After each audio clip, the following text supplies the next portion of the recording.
In the private dining room of San Francisco's Golden Phoenix restaurant, a 72-year-old matriarch was about to share her life's legacy with her children. What started as an elegant family dinner took a shocking turn when they came face to face, with a moment of stunning disrespect. Margaret Chen wasn't your typical restaurant owner. For 47 years, she had spent her life building a culinary empire from nothing, known for her unwavering dedication to family and uncompromising standards of respect.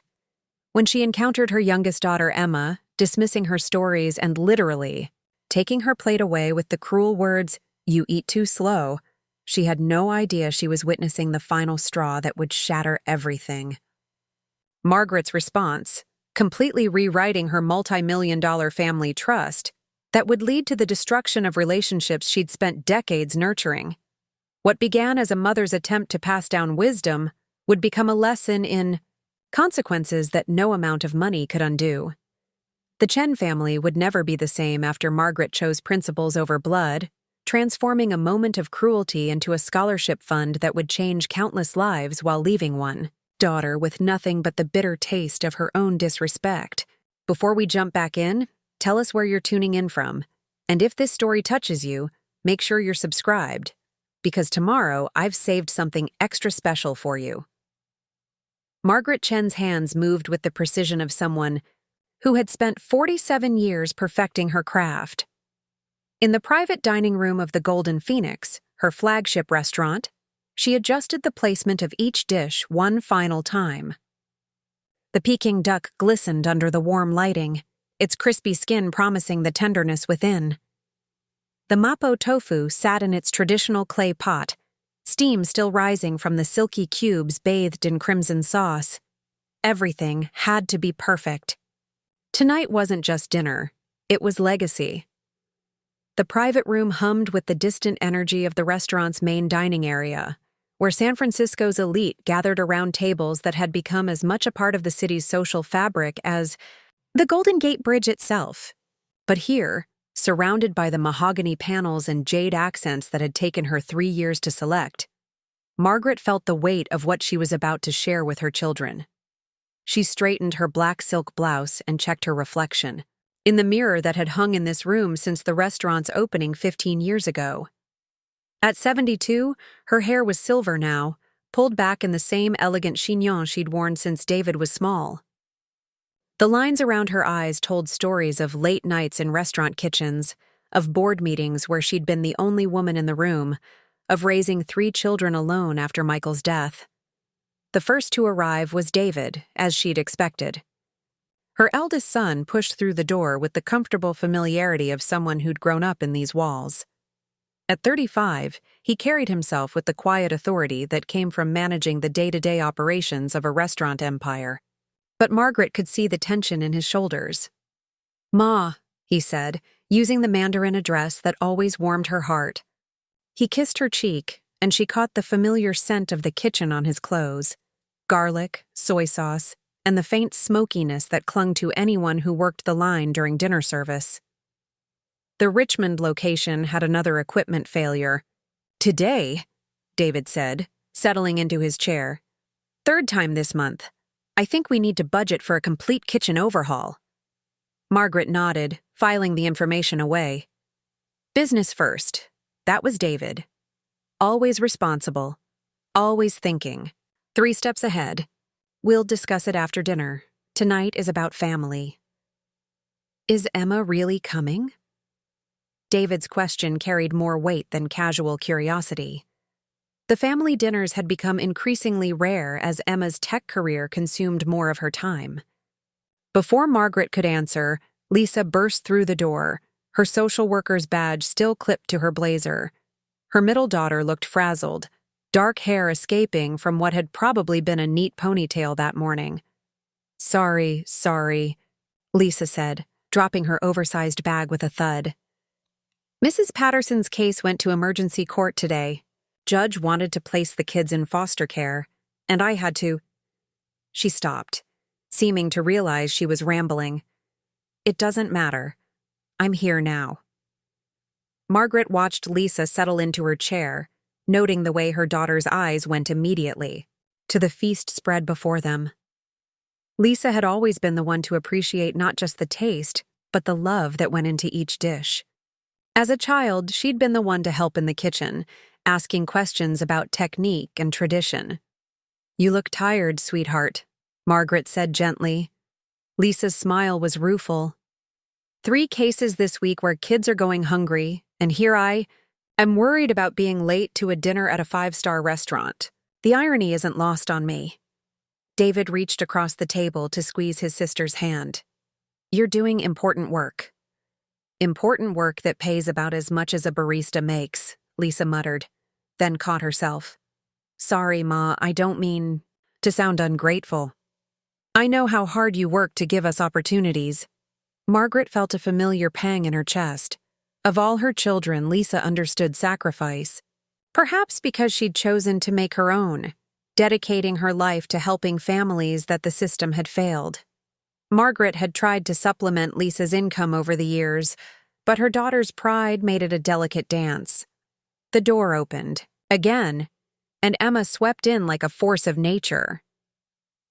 At 28, Margaret's youngest daughter commanded attention without trying. Her designer suit was impeccable, her makeup flawless despite what Margaret assumed had been a 12-hour day. At the tech company where she'd risen to senior management faster than most people twice her age. "Sorry I'm late," Emma said, but her tone suggested she wasn't particularly sorry at all. Her phone was already in her hand, thumb moving across the screen with practiced efficiency. Traffic was insane coming from South Bay. Margaret bit back. Her first response. Emma lived in the city now, had for 3 years. The South Bay excuse was habit, a way to make her lateness sound more justified than it was. "I might have to step out later," Emma continued, still not looking up from her phone. "We're in the middle of a critical product launch, and there's some crisis with the back-end infrastructure that—" "Emma." Margaret's voice was soft, but carried the authority of someone who'd spent decades running board meetings. "Phone away. Please. This is family time." Emma's eyes flicked up, and for a moment, Margaret saw a flash of something. Annoyance? Resentment? Before her youngest daughter smiled and slipped the device into her purse. "Of course. Sorry, Ma. You know how it is." But Margaret didn't know how it was. She'd built an empire while raising 3 children, and she'd never brought her phone to the dinner table. She'd barely owned a phone until David convinced her she needed one for safety. "Shall we begin?" Margaret gestured to the spread before them. She'd spent the afternoon preparing each dish herself, despite having a kitchen full of trained chefs downstairs. This meal was her gift, her way of showing love in the language she spoke most fluently. As they filled their plates, Margaret began the conversation she'd been planning for weeks. "I've been thinking about the future," she said, serving herself a modest portion of the duck. "About what happens to the restaurants, to the trust I've established for all of you." David set down his chopsticks. "Ma, you're 72, not 92. You've got years ahead of you." "I hope so," Margaret said. "But Michael was only 45 when he died. Life is unpredictable. I want to make sure you're all taken care of, that the business continues to thrive, that the values we've built here are preserved." She watched her children's faces as she spoke. David's expression was attentive, understanding. Lisa looked moved, perhaps thinking about her own children's futures. Emma was nodding along, but Margaret noticed the way her daughter's hand kept moving toward her purse as if the phone was calling to her. "The trust is substantial," Margaret continued. "Each of you will be financially secure for life, but with that security comes responsibility. To each other, to the business, to the employees who've helped build what we have." Emma's phone buzzed, loudly from inside her purse. The sound cut through Margaret's words like a knife. "Sorry," Emma said, already reaching for the device. "I just need to check. This could be about the server issue." Margaret felt something cold settle in her stomach. She was talking about legacy, about family, about the life's work that had taken her from a grieving widow with 3 small children to one of San Francisco's most successful restaurateurs. And Emma was worried about servers. "Emma?" David said, quietly. "Ma's trying to—" I know," Emma said, reading her screen. "It's just that if this system goes down, we're looking at millions in lost revenue. I can listen and read at the same time." But she wasn't listening. Margaret could see it in the way Emma's eyes tracked the text, in the tension that tightened her daughter's jaw. Whatever was happening at work had captured Emma's full attention, leaving no room for family, for respect, for the woman who'd sacrificed everything to give her children the opportunities Emma now took for granted. Margaret took a slow bite of her duck, chewing thoughtfully. The meat was perfect, crispy skin giving way to tender flesh, the plum sauce adding just the right note of sweetness. She'd made this dish 1,000 times, but tonight it tasted different. Tonight, it tasted like disappointment. The conversation limped along, punctuated by Emma's notifications and David's increasingly strained attempts to redirect his sister's attention. Lisa tried to help, asking questions about the business that showed she'd been listening, but even her efforts couldn't mask the growing tension in the room. Margaret continued eating, saying little, observing everything. This was supposed to be a celebration, a moment of family unity as she prepared to share the fruits of her life's work. Instead, she found herself watching her youngest daughter prioritize her phone over the woman who'd given up everything to ensure Emma would never know hunger, never know the fear of unpaid bills, never know what it felt like to work 3 jobs while pregnant just to keep food on the table. The irony wasn't lost on her. She'd worked so hard to give her children security that she'd forgotten to teach them gratitude. She'd been so focused on their success that she'd overlooked their character. As the evening wore on, Margaret's observations grew sharper, her disappointment deeper. The stage was set for something she couldn't yet name, but she could feel it building like the fog that rolled in from the Pacific. Inevitable, all-encompassing, and capable of changing everything in its path. The fog that Margaret had sensed building finally began to roll in as she set down her chopsticks and leaned forward, her voice taking on the warm, storytelling cadence that had once captivated her children during bedtime. "I want to tell you about the first night I spent in this country," she began, her eyes distant with memory. "Your father and I had exactly $47 between us. We bought a bag of rice, some vegetables, and I cooked our first meal on a hot plate in a studio apartment in Chinatown that was smaller than this dining room." Emma's phone buzzed again. Her fingers twitched toward her purse, but she caught herself under David's warning glance. "I was so afraid," Margaret continued, her voice soft but carrying clearly through the room. "Afraid I wouldn't be able to give you children the life you deserved. When your father died, that fear became—" She paused, searching for the right word. "Overwhelming. David was 7, Lisa was 4, and Emma, you were just a baby. I remember standing in our kitchen after the funeral, looking at you 3, and thinking I had to become twice the parent I'd been before." Lisa reached across the table and covered her mother's hand with her own. "Ma, you did more than enough. You gave us everything." "Did I?" Margaret's question was genuine, tinged with uncertainty that was rare for her. "Sometimes I wonder if in trying to give you everything materially, I forgot to teach you what really matters." Emma's phone erupted with a series of rapid-fire notifications. She glanced at the screen, and Margaret saw her daughter's face go pale. "Oh no," Emma muttered. "Oh, this is bad. This is really bad." "Emma," David said sharply, "Ma's talking." "I know, but—" Emma was already typing furiously. "The entire West Coast server farm is down. We're talking about a complete system failure. Millions of users can't access their accounts, and if we don't fix this in the next hour, the financial penalties alone will—" "Emma." Margaret's voice cut through her daughter's panic with quiet authority. I'm sharing something important with you. I know, Ma, and I appreciate it, I really do. But this is a genuine emergency. Can we maybe finish this later? I really need to— No. The word came out more forcefully than Margaret intended. We cannot finish this later. I'm 72 years old, Emma. I don't know how many laters I have left. Emma's typing didn't slow. Don't be dramatic. You're healthy as a horse. Besides, this will just take a few minutes to coordinate, and then I can give you my full attention.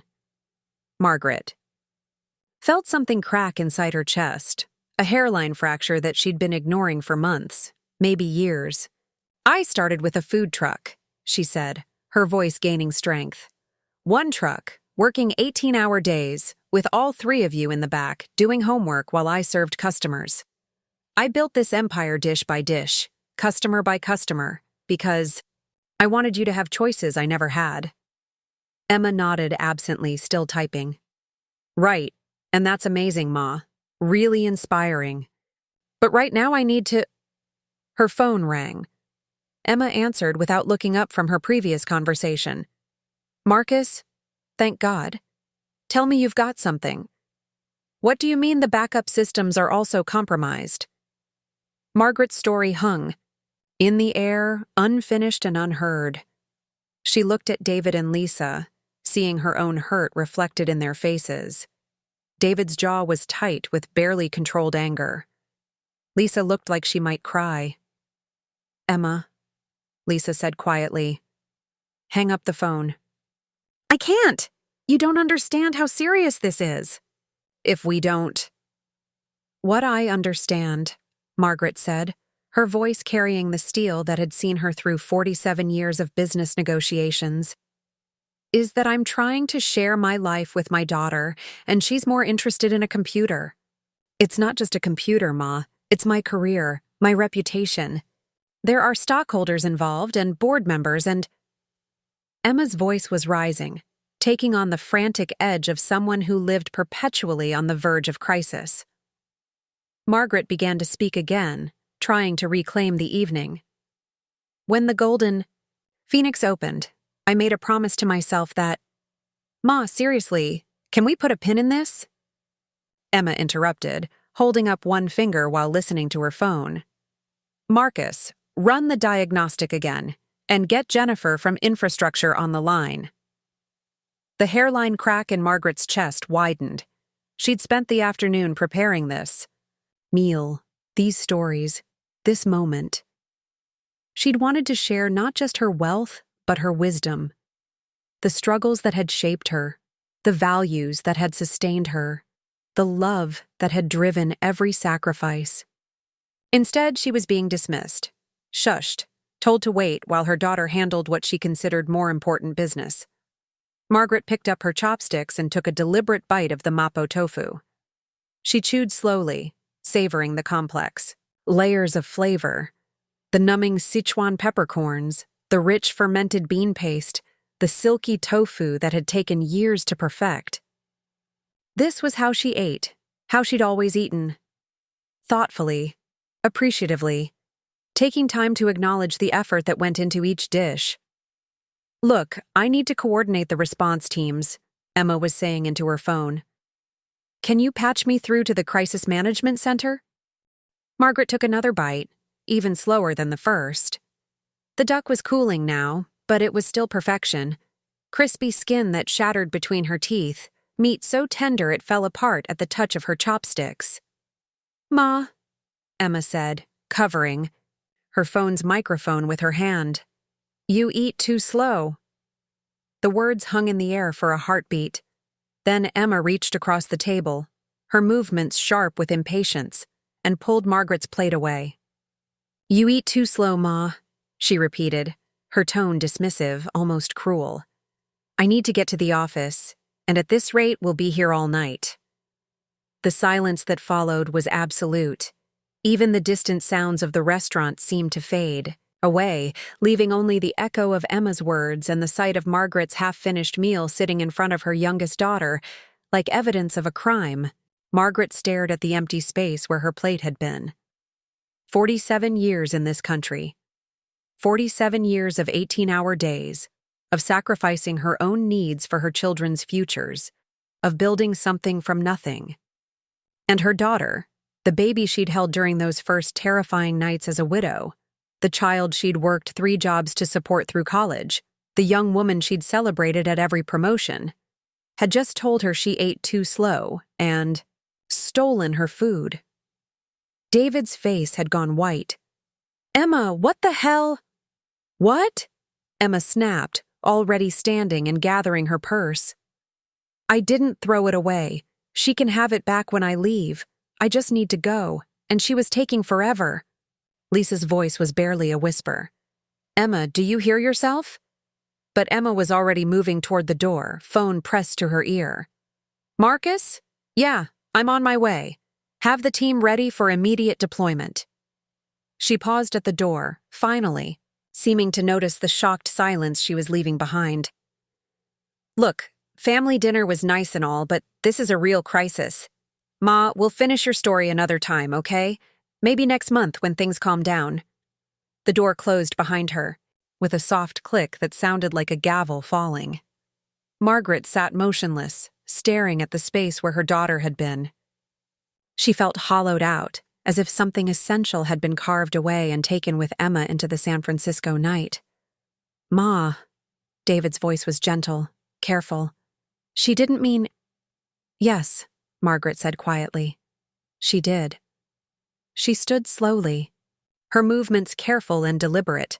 72 years old, and she'd just learned that in her daughter's eyes, she ate too slow. That her stories could wait. That a computer crisis was more important than a mother's attempt to share her legacy.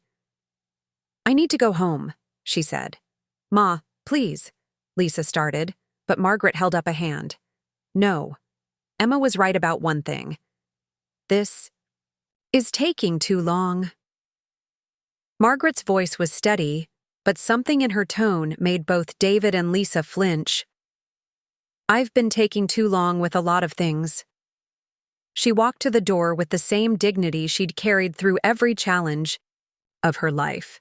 Behind her, she heard David and Lisa beginning to argue in hushed tones about what had just happened, about what they should do, about how to fix something that felt irreparably broken.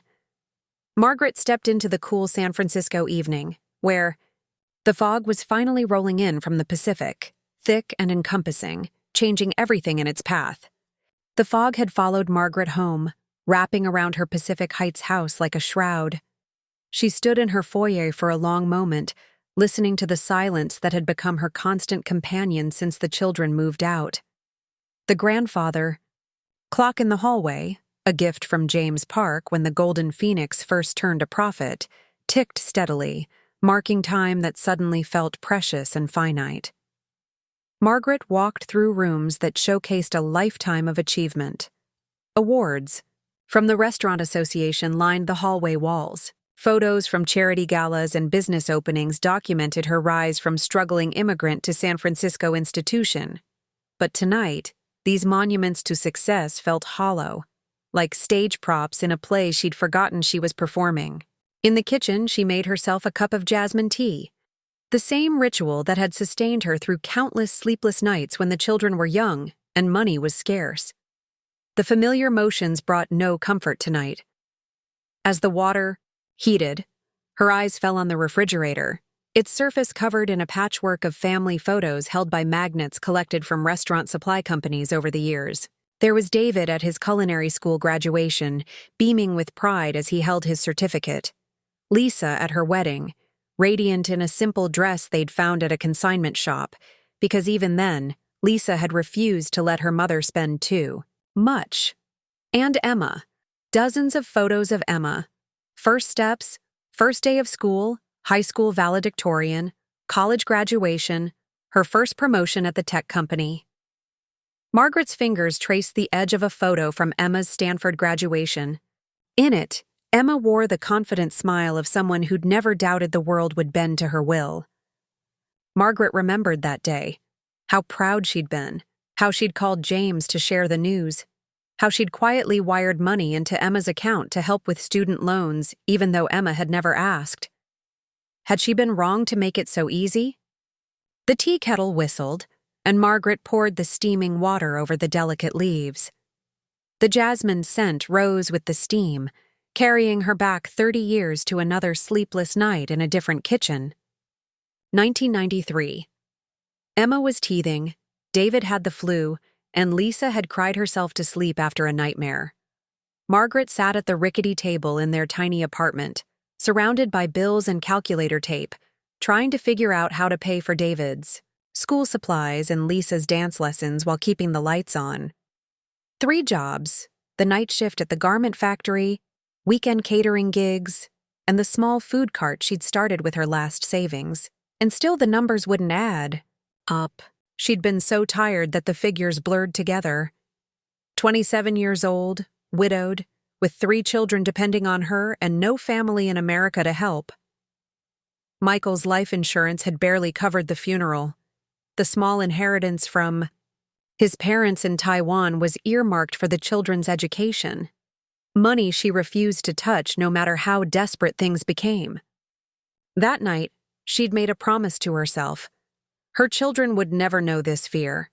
They would never go to bed hungry, never wear clothes with holes, never have to choose between school activities and basic necessities.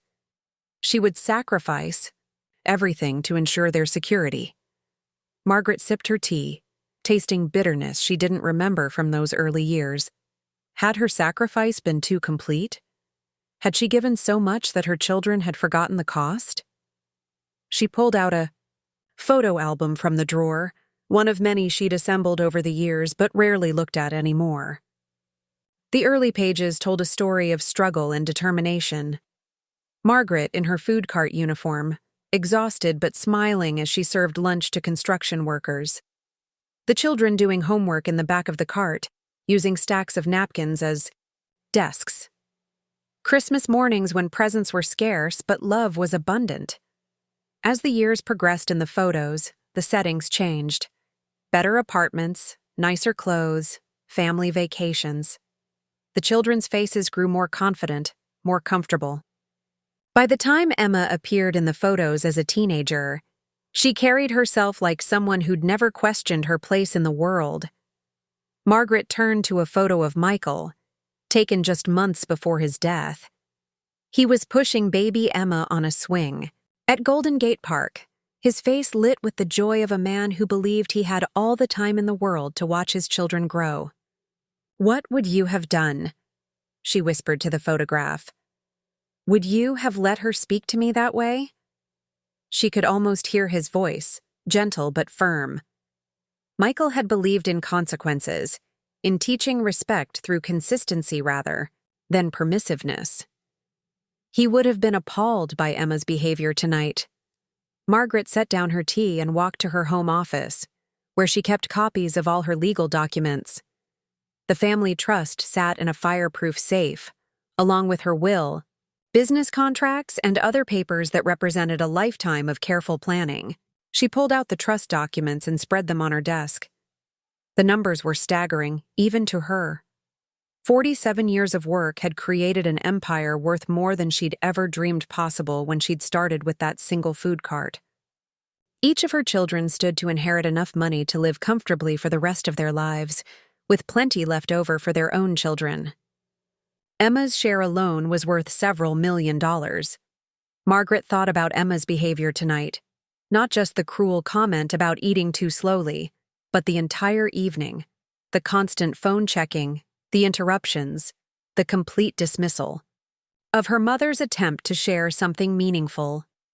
Emma had sat at that table like someone doing Margaret a favor by showing up, as if the woman who'd built an empire to secure her future was an inconvenience to be managed. Where was the gratitude? Where was the respect? Where was the simple courtesy that any stranger would have shown? Margaret pulled out a legal pad and began to write. "My dearest Emma, tonight you told me I eat too slow. You took my plate away as if I were a child who couldn't manage her own meal. You treated our family dinner like an obligation to be endured, rather than a gift to be treasured. I have spent 47 years working to give you a life I never had. I have sacrificed my own comfort, my own desires, my own dreams to ensure that you would never know struggle. And tonight, for the first time, I wondered if those sacrifices were a mistake. Margaret stopped writing. Her hand was shaking, whether from anger or grief, she couldn't tell. She crumpled the letter and threw it in the wastebasket. She wouldn't plead with Emma. She wouldn't explain why the behavior was hurtful. Emma was 28 years old, educated, successful. If she didn't understand basic respect by now, no letter would teach her. Margaret picked up her phone and scrolled through her contacts until she found Sarah Kim's number. Her attorney and family friend had been handling Margaret's legal affairs for over a decade. Sarah would think it was strange to get a call so late, but this couldn't wait until Monday. The phone rang 3 times before Sarah's sleepy voice answered. "Margaret? Is everything okay? It's almost midnight." "Sarah, I need to see you first thing Monday morning. Can you clear your schedule?" "Of course. What's this about?" Margaret looked at the trust documents spread across her desk, then at the photo of Michael on her bookshelf. "I need to make some changes to the family trust. Significant changes." "Margaret, what happened? You sound—" "I'm fine," Margaret said, and realized she meant it. For the first time in hours, she felt a clarity that cut through the hurt like a blade through fog. "I'm finally fine. I'll see you at 9 on Monday." She hung up and sat back in her chair, looking around the office that had been her command center for building an empire. The walls were covered with photos of restaurant openings, business awards, newspaper clippings documenting her rise from immigrant widow to successful entrepreneur. But the photo that drew her attention was a small one on her desk. Michael holding a newborn Emma, his face soft with wonder. He'd died before he could see who Emma would become, before he could witness the entitlement that Margaret's sacrifices had created. Maybe it was time to remember that love wasn't just about giving. Sometimes, Margaret thought as she finally turned off the lights and headed to bed, love meant holding people accountable for who they chose to become. The fog was finally beginning to lift outside her windows, and with the first hint of dawn, Margaret felt something she hadn't experienced in years: the courage to make a decision that would change everything. Margaret Chen stepped out of the elevator on the 32nd floor of the Transamerica Pyramid at exactly 9 o'clock Monday morning. The fog that had shrouded the city over the weekend had finally cleared, leaving San Francisco gleaming in the crisp autumn sunlight. Through the floor-to-ceiling windows of Kim and Associates, she could see the bay stretching toward Oakland, dotted with sailboats that looked like white wings against the blue water. Sarah Kim's law office occupied a corner suite that spoke of success without ostentation. The furniture was elegant but understated, the art carefully chosen to reflect both American and Korean influences. Margaret had watched Sarah build this practice from a small office in Chinatown to one of the city's most respected estate planning firms, specializing in the complex needs of immigrant families who'd built wealth in America. Sarah, rose from behind her mahogany desk, concern evident in her dark eyes. At 38, Sarah carried herself with the confidence of someone who'd grown up straddling 2 cultures and had learned to navigate both with equal skill. Her father had been Margaret's first business partner in the early days of the Golden Phoenix, before his death from cancer 5 years ago. Sarah had been handling Margaret's legal affairs ever since, treating the older woman with a mixture of professional respect and genuine affection. "You look like you haven't slept," Sarah said, gesturing toward the leather chairs arranged around a small conference table. "Coffee? Please." Margaret settled into her chair with the deliberate grace that had become second nature over decades of business meetings. She wore a navy blue suit, Armani, purchased for a James Beard Foundation dinner where she'd been honored for her contributions to American cuisine. But her usual composed demeanor carried an undercurrent of steel that Sarah had rarely seen. Sarah poured coffee from a service set that Margaret recognized as a wedding gift she'd given Sarah and her husband 3 years ago. The familiar ritual should have been comforting, but Margaret felt only the weight of what she was about to do. So, Sarah said, settling across from her with a legal pad and Mont Blanc pen. What changes are we talking about? Your call Saturday night was cryptic. Margaret took a sip of her coffee, gathering her thoughts. Through the windows, she watched a ferry making its way across the bay, its wake spreading in a perfect V behind it. Like the decision she was about to make, once set in motion, the consequences would spread outward, touching everyone in their path. I want you to remove Emma from the family trust, Margaret said. Her voice was calm, matter of fact, as if she were discussing the weather rather than disinheriting her youngest child. Sarah's pen stopped moving. I'm sorry, what? Remove Emma Chen from the Margaret Chen family trust. All of her inheritance, her shares in the restaurant empire, her voting rights, everything. I want it gone. The silence stretched between them like a chasm. Sarah set down her pen and leaned back in her chair, studying Margaret's face with the careful attention of someone trained to read people in crisis. Margaret, Sarah said slowly, that's a multi-million-dollar decision. Emma's inheritance is worth approximately $4.7 million based on the trust's current assets. Are you absolutely certain this is what you want? I've never been more certain of anything in my life. Sarah pulled out a thick file from her cabinet. Margaret recognized it as the master copy of all her estate planning documents. The weight of that file represented 47 years of careful planning, of building something that would outlast her own life. Let me make sure I understand the current structure, Sarah said, opening the file and spreading several documents across the table. The trust currently holds all assets related to the Golden Phoenix Restaurant Group, which includes 7 properties, the catering business, and various investments. Total value is approximately $18.4 million. The trust is set to be distributed in equal shares to David, Lisa, and Emma upon your death, with provisions for management and voting rights during your lifetime. Margaret nodded. She knew the numbers by heart, had reviewed them quarterly with Sarah for years, adjusting and refining as the business grew. Removing Emma would mean David and Lisa each inherit approximately $9.2 million instead of $6.1 million each, Sarah continued. But Margaret, this isn't just about money.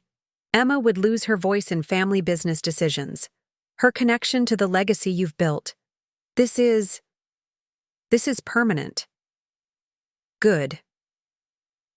The finality in Margaret's voice made Sarah flinch. What happened? This doesn't sound like you. Last month you were asking about setting up education funds for Emma's future children. Margaret set down her coffee cup with deliberate precision. Friday night, I hosted a family dinner. I'd prepared a meal myself, something I rarely do anymore, given that I employed 12 chefs across my restaurants. I wanted to share stories about building the business, about the values I hope to pass down with the wealth. She paused, looking out at the city she'd called home for nearly 5 decades. Emma spent the entire evening on her phone. She interrupted me repeatedly, treating my stories like inconveniences, and then Margaret's voice remained steady, but Sarah could see the pain flickering in her eyes. She told me I eat too slow. She reached across the table and took my plate away. At my own dinner, in my own restaurant, she told me I was taking too long, and removed my food as if I were a child who couldn't manage myself. Sarah's expression shifted from professional concern to personal outrage. She did what? You heard correctly. And then she left for her emergency at work, which I've since learned was a minor server issue that her team resolved in less than an hour. She chose a computer glitch over her mother's attempt to share her life's work. Margaret stood and walked to the window, her reflection ghost-like against the glass. I built this empire for my children, Sarah. Every 18-hour day, every sacrifice, every decision to reinvest profits instead of taking vacations or buying luxuries, it was all for them. And my youngest daughter thinks so little of me that she can't be bothered to show basic courtesy at a family dinner. Sarah was quiet for a long moment, processing not just the story but the transformation she was witnessing in Margaret. The woman standing by the window wasn't the doting mother who'd called excitedly about Emma's promotions or asked for advice on helping with down payments. This was the steel-spined entrepreneur who'd built a restaurant empire from nothing. "I understand you're hurt," Sarah said carefully. "But disinheritance. Margaret, this could destroy your family. David and Lisa will be caught in the middle. Emma might never speak to you again. If Emma cared about speaking to me, she wouldn't have treated me like hired help at my own dinner table." Margaret returned to her chair, her movements controlled and purposeful. "I've been thinking about this all weekend. Not just about Emma's behavior, but about what kind of legacy I'm really leaving.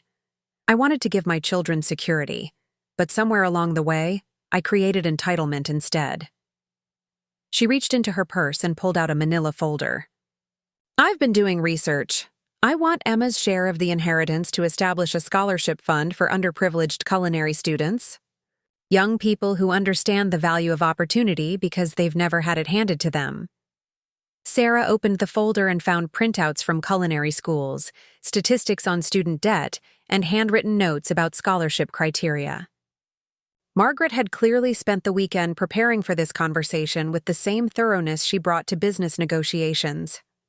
"The Margaret Chen Culinary Excellence Fund," Margaret continued. "Full scholarships for students from low-income families who want to pursue careers in the restaurant industry. They'll learn what Emma apparently never did, that success requires respect, gratitude, and understanding that everything we have was built by someone else's sacrifice." Sarah reviewed the documents, her legal mind automatically cataloging the logistics, even as her heart ached for the family drama she was witnessing. "This is incredibly generous, Margaret, but it's also incredibly final.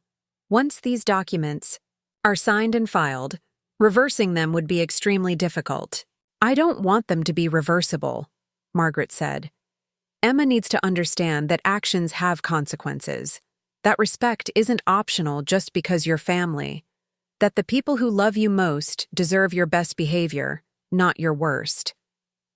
"Have you considered talking to her first? Explaining how her behavior affected you?" Margaret's laugh was bitter. "Emma is 28 years old, Sarah. She has an MBA from Stanford and manages multi-million-dollar projects at her company. She understands respect. She just chooses not to show it to her mother. If I have to explain to a grown woman why taking someone's food and calling them slow is cruel, then I've already failed as a parent." Sarah made notes on her legal pad, her pen moving slowly as she processed the emotional weight of what she was documenting. "What about David and Lisa? Have you discussed this with them?" "This isn't their decision to make. They've always shown me respect, even when they've disagreed with me. They've never taken my sacrifices for granted or treated me like an inconvenience. Their inheritance will actually increase. They're not being punished for Emma's failure." "But they'll be affected," Sarah pressed. "Family dynamics will change permanently. There will be guilt, resentment, divided loyalties." Margaret was quiet for a moment, considering this. "David and Lisa are good people who raised themselves properly despite my mistakes. They'll understand that sometimes love means setting boundaries, and if they don't..." She shrugged. "Then perhaps I've been naive about more than just Emma." Sarah reviewed the trust documents again, her mind working through the legal mechanics of such a significant change. "We'll need to draft new distribution documents, establish the scholarship fund as a charitable organization, create selection criteria and oversight structures. This is complex work." "How long will it take?" "If you're absolutely committed to this course of action, I can have everything ready by the end of the week. But Margaret, I'm obligated as your attorney to make sure you understand the finality of this decision. Family relationships, once broken, are sometimes impossible to repair." Margaret met Sarah's gaze directly. "And family members who take love for granted sometimes need to learn what life is like without it. The two women sat in silence as Sarah made additional notes. Through the windows, the morning sun climbed higher over San Francisco, casting long shadows across the conference table where Margaret's family's future was being rewritten. "There's one more thing," Margaret said. "I want you to inform the family of these changes, not me. Schedule a meeting for next Monday, exactly 1 week from today. Tell them it's about trust modifications, but don't elaborate. I want them to hear it from you in a professional setting where Emma can't create a scene." Sarah nodded slowly. "And if Emma wants to contest this? If she hires her own attorney?" "Let her try," Margaret said. "I'm of sound mind, acting without coercion, and have clear reasons for my decision. Emma's behavior Friday night was witnessed by David and Lisa. If she wants to fight this in court, she'll have to explain to a judge why she thinks she deserves millions of dollars after treating her mother with such disrespect." Margaret stood, smoothing her skirt with the same precision she'd used to plate thousands of dishes over the years. "I need these documents prepared and executed by Friday. Can you do that?" "Yes," Sarah said, also rising. "But Margaret, as your attorney and your friend, I have to ask one more time. Are you absolutely certain this is what you want? Once I file these papers, there's no going back." Margaret picked up her purse and walked toward the door, then paused with her hand on the handle.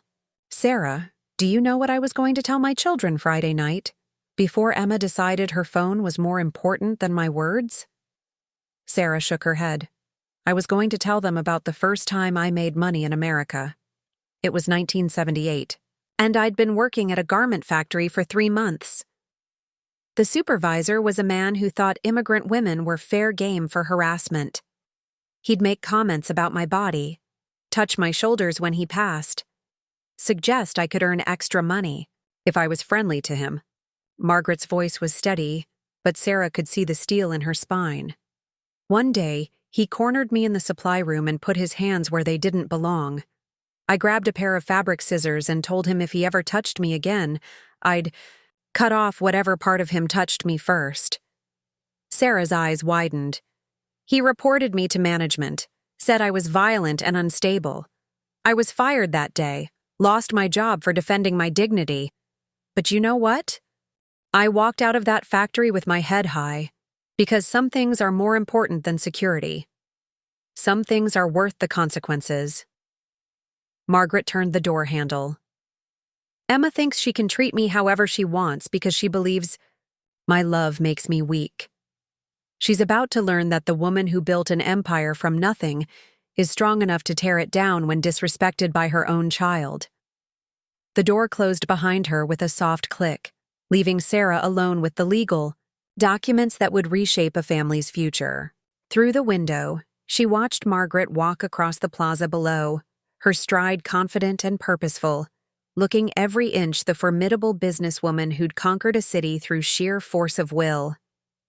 Sarah picked up her phone to call her assistant. "Cancel my appointments for the rest of the week," she said. "I have a trust to completely restructure."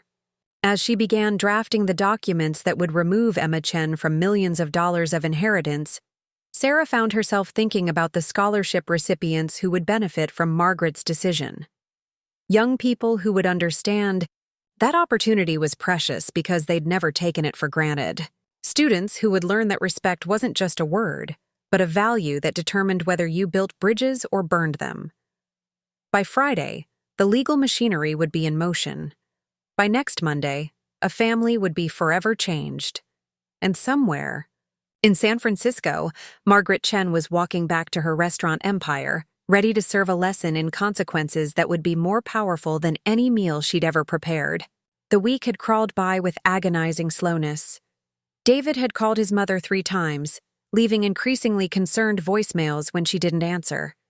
Lisa had stopped by the Golden Phoenix twice, only to be told by the hostess that Mrs. Chen was in meetings and couldn't be disturbed. Even James Park, when pressed by David, had been unusually evasive about Margaret's whereabouts and state of mind. Emma, characteristically, had made no attempt to contact anyone. When Sarah Kim's assistant called Monday morning requesting an urgent family meeting at 2 p.m., David felt a knot of dread settle in his stomach. Sarah's voice, when he'd called back for details, had been professionally neutral but carried an undertone that made his hands shake as he hung up the phone. Now, sitting in the same conference room where his mother had made her life-changing decision exactly 1 week ago, David studied his siblings' faces. Lisa sat to his right, her social worker's instincts making her hyper-aware of the tension in the room. Her hands were clasped tightly in her lap, knuckles white with stress. Emma, arriving precisely on time with the efficiency she brought to everything, sat across from them scrolling through her phone with practiced indifference. "Did Ma tell you what this is about?" Lisa asked David quietly. "Nothing. She's been avoiding my calls all week." David loosened his tie, feeling suffocated by the formal atmosphere. "James says she's been working from home, handling personal business." He looked worried. Emma glanced up from her phone. "It's probably some estate planning update.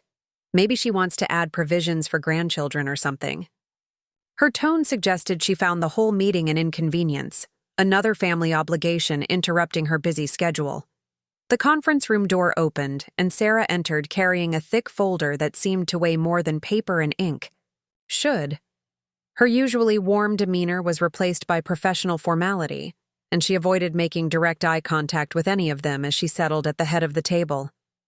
"Thank you all for coming on short notice," Sarah began, her voice carefully modulated. "I've asked you here to discuss some significant changes your mother has made to the Margaret Chen Family Trust." David felt his stomach drop. "Changes? What kind of changes?" Sarah opened the folder and spread several documents across the polished table. The legal papers looked official and final, covered in the dense language that transformed family relationships into contractual obligations. "Your mother has restructured the trust distribution," Sarah said. "Effective immediately, the inheritance that was previously designated for Emma Chen has been removed from the family trust and redirected to establish the Margaret Chen Culinary Excellence Fund, a scholarship program for underprivileged culinary students." The silence that followed was so complete that David could hear his own heartbeat. He stared at Sarah, certain he'd misunderstood. Lisa's face had gone pale, her mouth slightly open in shock. Only Emma seemed unchanged, still looking at her, phone as if she hadn't heard. "I'm sorry," David said slowly. "Did you just say Emma's inheritance has been removed?" "That's correct. Emma Chen is no longer a beneficiary of the Margaret Chen Family Trust. Her share, approximately $4.7 million, has been designated for the scholarship fund." Emma's head snapped up, her phone clattering to the table. "What did you just say?" Sarah's voice remained steady, professional. "You've been removed from the trust, Emma, completely." The transformation in Emma's face was immediate and startling. The confident executive vanished, replaced by someone whose fundamental assumptions about the world had just shattered. That's not possible. Ma wouldn't. She can't just... "She can, and she has," Sarah said. The documents were finalized and filed Friday afternoon. Emma stood abruptly, her chair scraping against the floor. "This is insane. You can't just steal someone's inheritance. There are laws." "There are indeed laws," Sarah interrupted calmly. "And your mother has followed all of them. She's of sound mind, acting without coercion, and has clear reasons for her decision." "What reasons?" Emma's voice was rising, taking on a shrill quality that David had never heard before. What possible reason could she have for doing this? Sarah consulted her notes with deliberate precision. The documentation cites persistent disrespectful behavior culminating in an incident of particular cruelty during a family gathering on October 13th. Lisa spoke for the first time since the meeting began, her voice barely above a whisper. "The dinner, she's talking about Friday night." Emma spun toward her sister. "What about Friday night? All I did was..." She stopped, and for the first time, David saw something that might have been realization flicker across her face. "You took her plate," David said, his own voice hollow with understanding. "You told Ma she ate too slow, and you took her food away." "That's what this is about?" Emma's voice cracked with disbelief. "She's disinheriting me because I was in a hurry? Because I had a work emergency?" "You humiliated her," Lisa said, finding her voice. "At her own dinner, in her own restaurant, you treated her like a child who couldn't manage her own meal." Emma's face flushed red. "It wasn't that serious. She was taking forever, and I had a real crisis at work. People's jobs were on the line. Millions of dollars in revenue. And that was more important than your mother?" David's anger was building, fed by a week of worry and the dawning realization of what Emma had done. "She was trying to share her life with us, and you couldn't put your phone down long enough to listen?"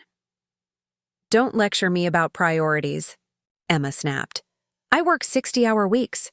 I have responsibilities that affect thousands of people. I can't just drop everything because Ma wants to tell stories we've all heard 100 times." The ugly truth of Emma's words hung in the air like smoke. Sarah made a note on her legal pad, and David wondered if she was documenting Emma's continued disrespect for future legal proceedings. "I want to see her," Emma demanded, turning back to Sarah. "I want to talk to my mother right now. She'll fix this once I explain what really happened." Mrs. Chen specifically requested that all communication regarding this matter go through my office, Sarah said. "She doesn't wish to discuss this with you directly." Emma's composure finally cracked completely. "She can't just hide behind her lawyer. I'm her daughter. She owes me an explanation." "Actually," Sarah said, her professional mask slipping just enough to reveal a hint of steel beneath.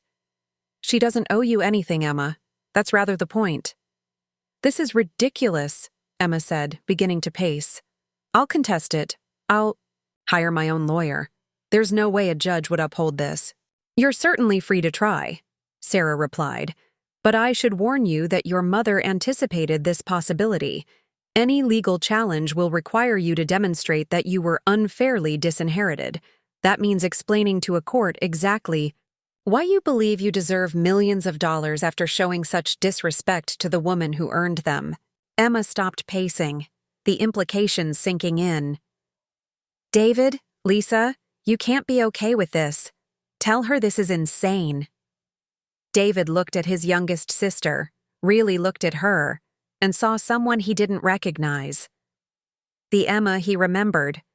Had been spoiled, yes, but never cruel. Entitled, but not heartless. When had she become someone who could dismiss their mother's feelings so casually? "I'm not okay with any of this," David said slowly.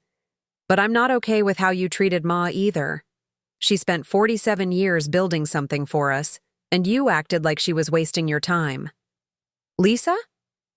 Emma's voice carried a note of desperation. "Preparing and narrating this story took us a lot of time, so if you are enjoying it, subscribe to our channel. It means a lot to us." Now back to the story. Lisa's eyes were bright with unshed tears. "Emma, do you even remember what you said? To her? How you said it? She looked so hurt." "So you're both taking her side?" "There aren't sides here," Lisa said. "There's just a mother who felt disrespected by her daughter, and a daughter who still doesn't seem to understand what she did wrong." Emma grabbed her purse and phone, her movements sharp with anger and panic. "This isn't over. Ma can't just rewrite our family because she's having some kind of breakdown. I'll fight this." "Emma," Sarah called as she reached the door. "Before you hire an attorney, you might want to consider something. Your mother spent the weekend researching scholarship recipients. She's already identified the first group of students who will benefit from your former inheritance. Young people who work multiple jobs to pay for culinary school, who understand the value of opportunity because they've never had it handed to them." Emma paused at the door, her hand on the handle. "She's turning your cruelty into someone else's chance at success," Sarah continued. "If you contest this, You'll be fighting to take money away from students who've never shown anything but gratitude for the opportunities they've earned. I'm not sure how that will look in court, or in the newspapers if this becomes public. Emma's shoulders sagged slightly, but when she turned back, her face was hard with determination rather than softened by understanding. "Watch me," she said, and walked out, leaving the door open behind her. The silence in the conference room felt different now, heavier, more final. David and Lisa sat staring at the legal documents that had just rewritten their family's future, while Sarah quietly gathered the papers that represented their mother's profound disappointment. "What happens now?" Lisa asked. Sarah's expression softened slightly. "Now you go home to your families and try to process this. Your mother. She wanted you to know that this decision doesn't reflect on either of you. Your inheritances have actually increased as a result of the redistribution." "It's not about the money," David said. "No," Sarah agreed. "It's not. It's about respect and consequences, and the price of taking love for granted."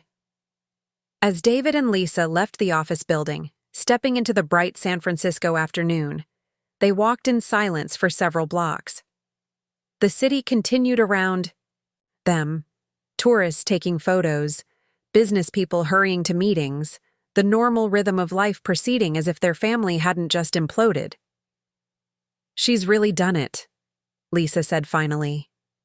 David nodded, still processing the magnitude of what had just happened. "Ma always said actions have consequences. I guess Emma's about to learn what she meant." Above them, fog was beginning to roll in from the Pacific, and David couldn't shake the feeling that their family was about to be enveloped by something just as encompassing and impossible to escape.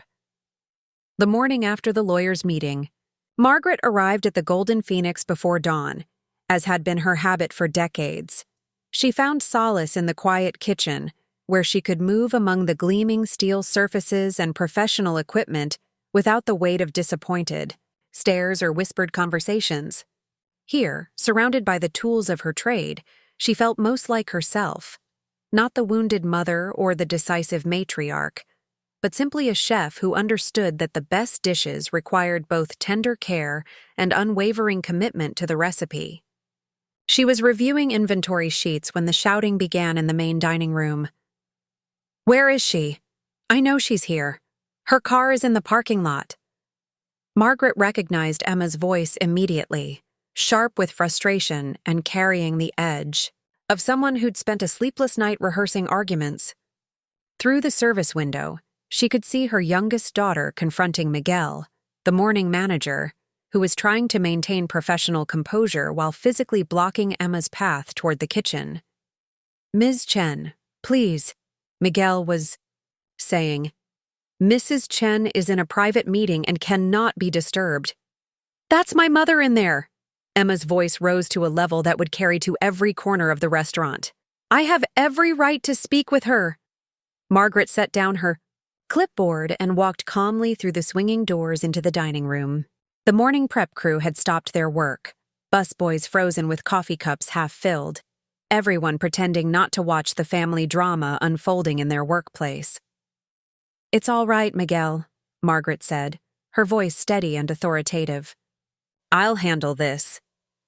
Emma spun toward her mother, and Margaret was struck by how disheveled her usually immaculate daughter appeared. Emma's designer blouse was wrinkled, her hair escaping from what had probably been a neat ponytail, her makeup smudged as if she'd been crying or rubbing her eyes. "Ma, we need to talk. Now." "Lower your voice," Margaret said quietly. "This is a place of business." "I don't care who hears," Emma said, but she did lower her volume slightly. "You can't do this to me. You can't just destroy my life because you're angry about one stupid dinner." Margaret looked around the dining room, noting the staff members who were trying to appear busy while obviously listening. These people depended on her restaurants for their livelihoods. They'd shown her loyalty and respect for years, and they didn't deserve to witness this family humiliation. "Office," Margaret said simply, and walked toward the administrative area without checking to see if Emma followed.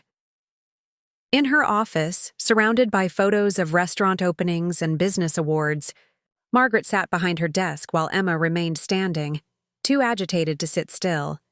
"You have to fix this," Emma began immediately. "Call Sarah. Reverse whatever you did. This is insane, Ma. I'm your daughter." "Yes," Margaret said calmly. "You are.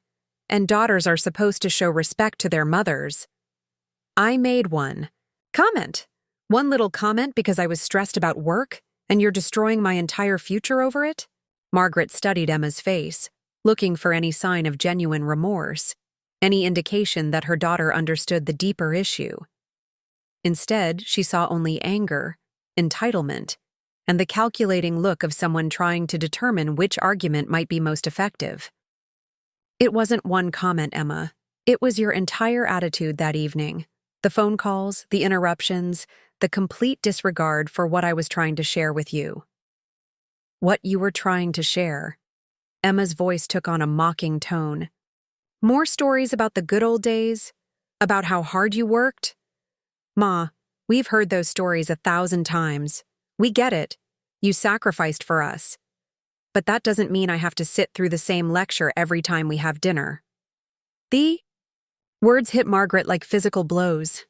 This was what Emma thought of her life story. Lectures to be endured rather than wisdom to be treasured. "I see," Margaret said quietly. "So my experiences, my struggles to build something for you, that's just boring repetition to you?" "I didn't say boring. You said exactly what you meant," Margaret interrupted. "And now you know exactly what I mean. You're not getting the inheritance, Emma. The decision is final." Emma's composure cracked completely. "You can't do this. I've been planning my whole life around that money. I have investments, commitments, based on money you hadn't earned and apparently didn't respect." "I respected it. I just—" Emma stopped, seeming to realize she was about to argue herself deeper into the hole she'd created. Margaret stood and walked to the window overlooking the restaurant's garden patio. "I've spent 47 years building something meaningful, Emma. Not just money, but legacy, values, the understanding that success comes from hard work and respect for others. You've just demonstrated that you learned none of those lessons." "Ma, please." Emma's voice took on a wheedling quality that Margaret found particularly unappealing. "I'm sorry about the dinner. I was stressed. I handled it wrong, but this punishment doesn't fit the crime." "This isn't punishment," Margaret said, turning back to face her daughter. "This is consequence. And the fact that you still think this is about one dinner tells me I made the right decision." Emma stared at her mother for a long moment, and Margaret could see the calculation happening behind her eyes, the assessment of which emotional appeal might work, which pressure point might make Margaret relent. "What about David and Lisa?" Emma said finally. "This is going to tear our family apart. Is that what you want? To destroy everything Dad would have wanted for us?" The mention of Michael made Margaret's jaw tighten. "Your father believed in accountability, Emma. He would be ashamed of how you spoke to me." "He would be ashamed of you," Emma shot back. "Using money to manipulate your children, breaking apart his family because your feelings got hurt." The cruelty of the words settled in the air between them like smoke. Margaret looked at this young woman, her baby, the child she'd rocked through countless sleepless nights, the daughter she'd celebrated at every milestone, and saw a stranger. "I think you should leave," Margaret said quietly. Leave. Emma? Go back to your important job and your crisis management and your busy life. When you're ready to have a genuine conversation about respect and family, you know where to find me." Emma's face flushed with anger. "This isn't over. I'll find a way to fix this, with or without your help." She stormed out, leaving Margaret, alone in her office with the echo of threats and the bitter taste of disappointment. Through her window, she could see the morning fog beginning to lift over the bay, revealing the city she'd called home for nearly 5 decades. It was going to be a beautiful day, she realized. The first beautiful day since this whole nightmare began. An hour later, David knocked softly on her office door. Unlike Emma, he waited for permission before entering, and when he sat down across from her desk, his expression was sad rather than angry. "I heard Emma was here," he said. "Word travels fast." "Miguel called me. He was worried about you." David studied his mother's face. "Are you okay?" Margaret considered the question seriously. "I think I am. For the first time in a week, I think I'm exactly where I need to be." They talked for an hour, about the business, about the family, about the strange relief Margaret felt now that the truth was out in the open. David didn't try to change her mind or broker peace with Emma. He simply listened, offering the kind of quiet support that reminded Margaret why she'd never doubted his character. As positions hardened and alliances formed in the wake of her decision, Margaret realized that losing Emma might have revealed something just as valuable: the strength and integrity of the children who had learned her lessons well. Part 7. Desperate Measures. The law office of Brennan and Associates occupied 3 floors of a glass tower in the financial district, its sleek modern aesthetic designed to project power and success. Emma sat in the waiting area, her leg bouncing with nervous energy as she checked her phone for the dozenth time in 10 minutes. She'd chosen this firm specifically for their reputation in estate litigation, aggressive attorneys who specialized in challenging family trusts and had a track record of getting disinherited children back into wills. "Ms. Chen?" A young associate appeared at her elbow. "Mr. Brennan will see you now." Richard Brennan was exactly what Emma had expected: silver-haired, expensive suit, the kind of calculated confidence that came from billing $800 an hour. His corner office overlooked the bay, and Emma noted the wall of diplomas and awards that spoke to his expertise in exactly the kind of legal battle she was preparing to wage. "I've reviewed the documents your mother's attorney provided," Brennan said without preamble, settling behind his massive desk. "I'll be direct with you, Ms. Chen. This is going to be an uphill battle." Emma's stomach clenched. "But it's possible, right? People successfully contest these things all the time." "Some do," Brennan conceded. "But your mother appears to have been very thorough. The trust modification was executed properly, she was clearly of sound mind, and she documented her reasoning. To challenge this successfully, we'd need to prove either mental incapacity, undue influence, or procedural irregularities." "What about the reasoning itself? Can't we argue that disinheritance over a dinner comment is disproportionate?" Brennan pulled out a legal pad covered with notes. "That's where this gets complicated. Your mother's documentation cites persistent disrespectful behavior, not just one incident. We'd need to demonstrate a pattern of appropriate conduct on your part, which means what?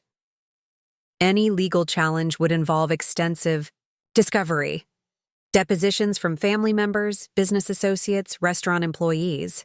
Your mother's legal team would have the right to present evidence of your behavior over time. They'd interview anyone who's witnessed interactions between you and your mother." Emma felt a chill of understanding. There were dozens of people who'd seen her dismiss her mother's calls during business meetings, who'd watched her treat Margaret like an inconvenient interruption rather than the woman who'd built the empire that made their jobs possible. "What are my realistic chances?" she asked. Brennan was quiet for a long moment. 10%. Maybe 15 if we get a sympathetic judge. And that's assuming you're prepared for a very public, very expensive fight that could take years and might destroy what's left of your family relationships. Emma left the law office feeling like she'd been punched in the stomach. Her inheritance, the financial security she'd counted on, the safety net that had allowed her to take risks in her career, was truly gone. Margaret hadn't been bluffing or having some kind of emotional breakdown. She'd executed a carefully planned legal maneuver with the same precision she brought to running her restaurants. But Emma wasn't ready to surrender. If legal channels were unlikely to work, she'd have to get creative. She called David first, catching him during the lunch rush at the Golden Phoenix. "I need to talk to you," she said without preamble. "Meet me at Pier 39 in an hour. Emma, I'm in the middle of service. It's about Ma's decision, about things you don't know." The pier was crowded with tourists and street performers, providing enough background noise to mask their conversation. David looked tired, Emma noticed, with the kind of stress lines around his eyes that spoke to sleepless nights and difficult decisions. "What things?" he asked. Emma took a breath, steeling herself for what she was about to do. "David, there are aspects of Ma's business dealings that she's never told you about. Financial arrangements that could be problematic if they became public." David's expression hardened. "What are you talking about?" "The Chen and Park partnership, the way she structured the original loans, some of the early real estate acquisitions." Emma kept her voice low, conspiratorial. "I've been reviewing business records, and there are irregularities that could cause serious problems if someone decided to investigate." "You're threatening to expose family business secrets?" "I'm trying to save our family." Emma's voice rose, drawing looks from nearby tourists. She lowered it again. "Ma is having some kind of breakdown. She's not thinking clearly. If this inheritance thing becomes public, if people start looking into her business practices..." "Stop." David's voice was flat. "Just stop talking. You don't understand. I understand perfectly." David stood, his movement sharp with disgust. "You're threatening to destroy Ma's reputation, to damage the business that employs 50 people, because you're angry about losing money you never earned." Emma reached for his arm as he started to walk away. "David, please. I'm not trying to hurt anyone. I just want what's rightfully mine." "Rightfully yours?"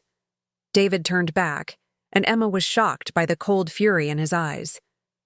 "You've just threatened to commit extortion against our mother, and you think anything is rightfully yours?" He walked away, leaving Emma alone among the tourists and seagulls, her desperate gambit having backfired spectacularly. Her next attempt was even more calculated. She showed up at Lisa's house on a Saturday morning, when she knew Tyler would be home from school. The 8-year-old answered the door, his face lighting up when he saw his aunt. "Aunt Emma, Mom's in the kitchen making pancakes." Lisa appeared moments later, flour dusting her apron, looking surprised and wary. "Emma, this is unexpected. I was hoping we could talk, family to family." They sat in Lisa's small living room while Tyler played with his toys nearby, and Emma watched her sister struggle with the obvious tension. Lisa had always been the family peacekeeper, the one who tried to see all sides of every conflict. "Lisa, I need you to understand something," Emma began. "Ma's decision isn't just affecting me, it's affecting your children too." "What do you mean?" Emma gestured toward Tyler, who was building an elaborate tower with wooden blocks. "The inheritance money, my share, that was part of Tyler and Sophia's future. College funds, down payments on first homes, financial security for the next generation. Ma has taken that away from them to fund scholarships for strangers." Lisa's face tightened. "The scholarship recipients aren't strangers, Emma. They're students who need help." "But what about your own kids? Tyler, Sophia? Don't they deserve their grandmother's love and support more than some random culinary students?" Tyler looked up from his blocks. "Are you talking about the cooking school money? Grandma told me about that. She's helping kids who can't afford to learn cooking like Uncle David did. That's really nice." Emma felt her carefully constructed argument crumble. "Tyler, sweetheart, what if I told you that helping those other kids means less money for your college?" "Emma," Lisa's voice carried a warning, but Tyler was already shaking his head. "Mom and Dad are saving for college, and Grandma said the most important thing isn't having money, it's earning it by working hard and being kind to people." Emma stared at the 8-year-old, seeing Margaret's values already taking root in the next generation. Her manipulation had failed again. And, worse, she'd revealed her willingness to use children as pawns in her fight. "I think you should go," Lisa said quietly. Emma's final desperate move was perhaps the most pathetic. She waited outside James Park's condo building until he came home from work, intercepting him in the parking garage. "James, I need to talk to you." Margaret's business partner and longtime friend looked older than his 45 years, Emma thought. The stress of the family situation was clearly weighing on him. "Emma, I don't think that's appropriate." "Please, 5 minutes. You've known me since I was a kid." James sighed and led her to a bench near the building's entrance. "What do you want?" Emma had rehearsed this conversation carefully, but now, faced with James's obvious reluctance, she felt her confidence wavering. "You have influence with Ma. She trusts you, respects your opinion. If you talk to her, explain that she's overreacting." "Overreacting?" James's eyebrows rose. "Emma, I was there Friday night. I saw how you treated her."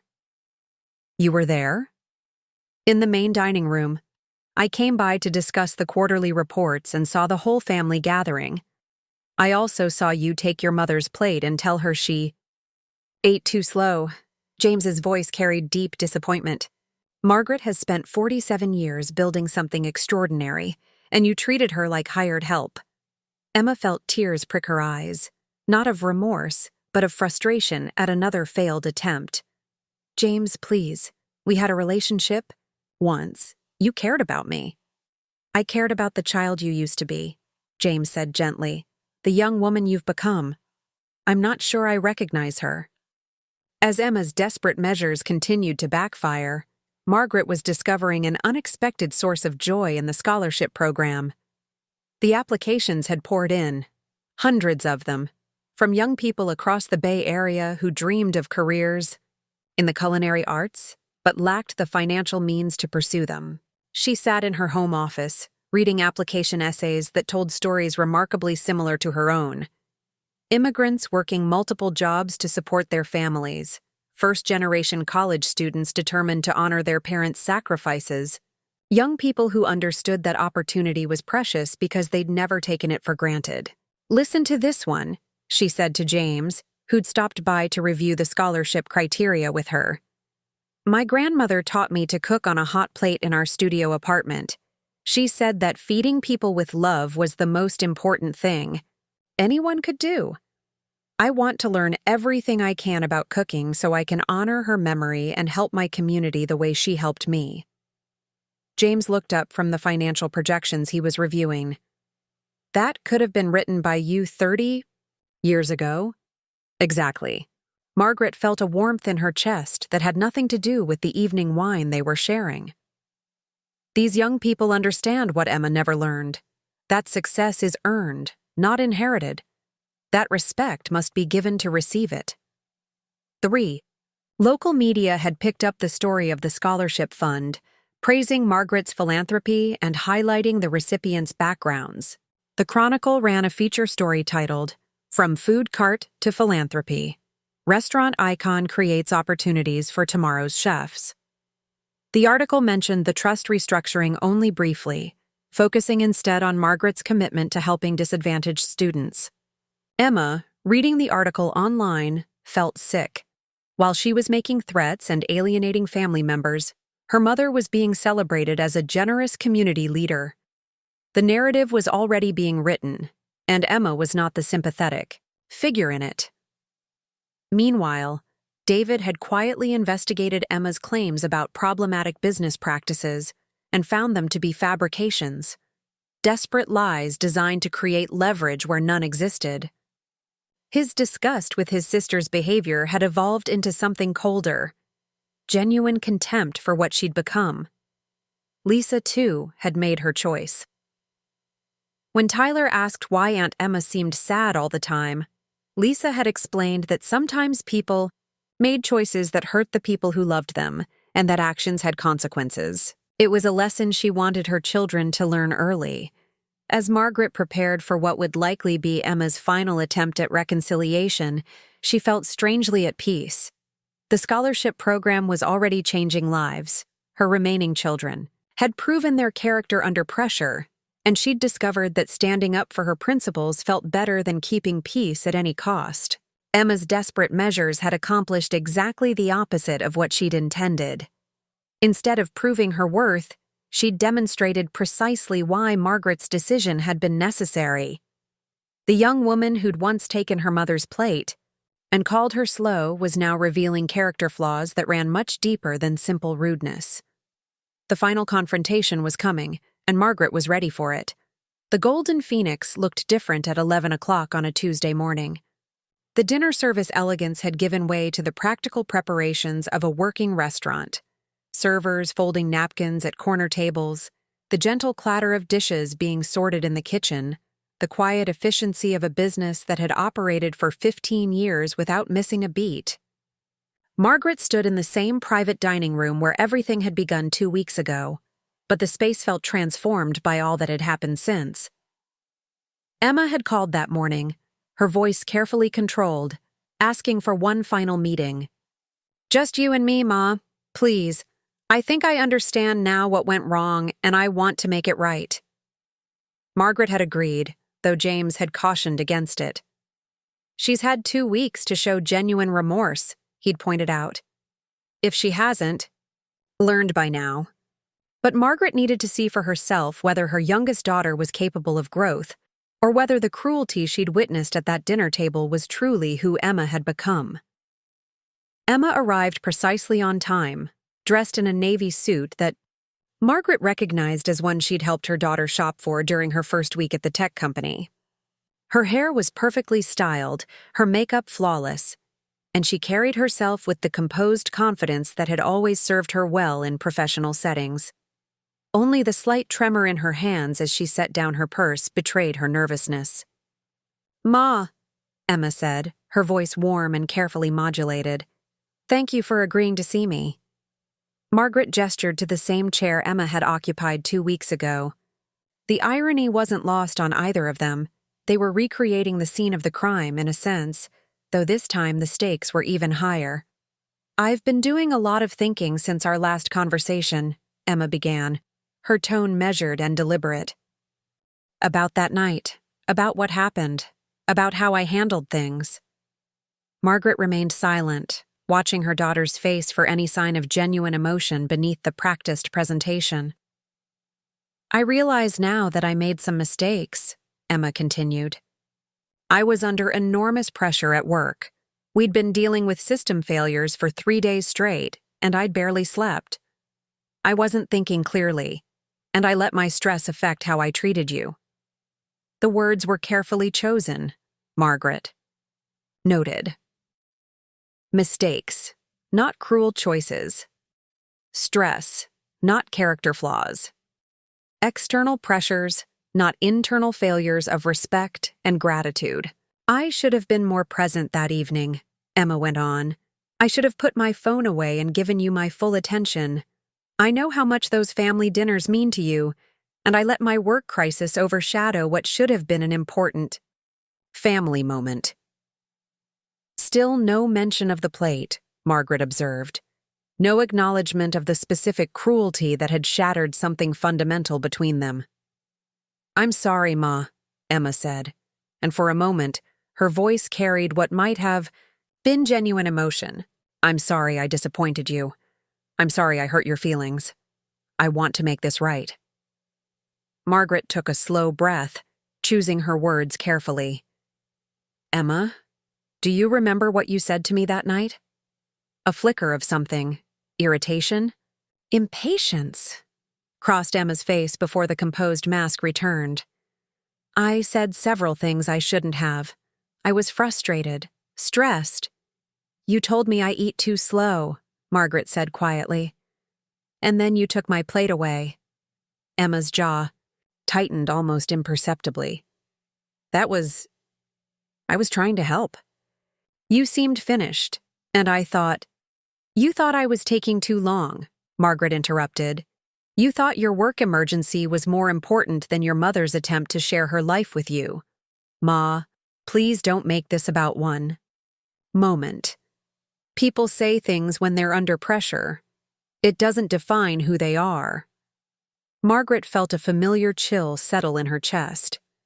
Even now, even with everything she'd lost, Emma was still minimizing, still deflecting, still treating her mother's pain as an overreaction to be managed rather than a wound to be acknowledged. "Tell me about your work emergency," Margaret said. Emma blinked, clearly not expecting the question. "What about it?" "The crisis that was so important you had to leave our family dinner. The emergency that justified interrupting your mother and taking her food away. Tell me what it was." Emma shifted uncomfortably in her chair. It was a server infrastructure issue. Potentially serious revenue implications. What specifically was the problem? "Ma, this is..." What, specifically, was the problem? Emma was quiet for a long moment, and Margaret could see her calculating whether honesty or continued deflection would better serve her purposes. "A software update caused compatibility issues with our payment processing system," Emma said finally. "Some users were experiencing delayed transactions." "And how long did it take to resolve?" Another pause. About an hour. Maybe 90 minutes. Margaret nodded slowly. "So you left your family, abandoned your mother's attempt to share her legacy with you, to handle a software glitch that your team fixed in 90 minutes. It could have been worse." But it wasn't worse. It was exactly what it appeared to be, a minor technical issue that got resolved quickly, just like dozens of others you deal with every month. Emma's composure was beginning to crack. "I couldn't have known that at the time. I had to prioritize." "You had to prioritize," Margaret repeated, "and you chose a computer over your mother. It's not that simple." "It's exactly that simple, Emma. You made a choice about what mattered most to you, and it wasn't your family." The room fell silent except for the distant sounds of the restaurant's lunch preparations. Margaret could see Emma struggling, could almost watch her cycling through different emotional approaches: hurt, anger, frustration, calculation. "Ma," Emma said finally, her voice taking on a pleading quality. "I've said I'm sorry. I've acknowledged my mistakes. What more do you want? From me?" "I want you to understand what you did. I understand. I was rude.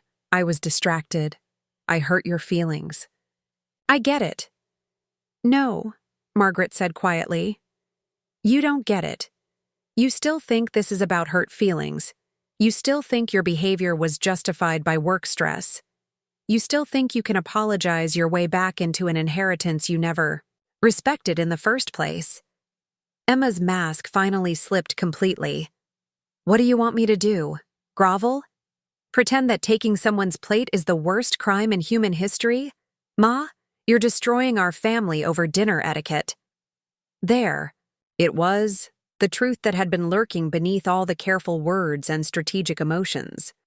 Emma still believed her mother was overreacting, still thought the punishment didn't fit the crime, still couldn't see past her own needs and wants to understand the deeper wounds she'd inflicted. "Tell me," Margaret said, her voice steady despite the pain radiating through her chest.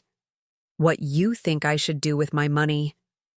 Emma's eyes lit up with hope, clearly thinking this was her opening. "Keep it in the family. Honor Dad's memory by taking care of his children. Use it to strengthen our family bonds instead of tearing them apart." "And you? What would you do with your inheritance?" "I'd be responsible with it. Invest it wisely, maybe start my own company, build something meaningful. Like I did." "Yes, exactly like you did." Margaret stood and walked to the window, looking out at the lunch crowd gathering on the sidewalk. "Emma, I built this empire working 18-hour days, sleeping in the back of a food truck, choosing my children's future over my own comfort. Every single day for decades. What have you sacrificed for anyone other than yourself?" "I work hard too.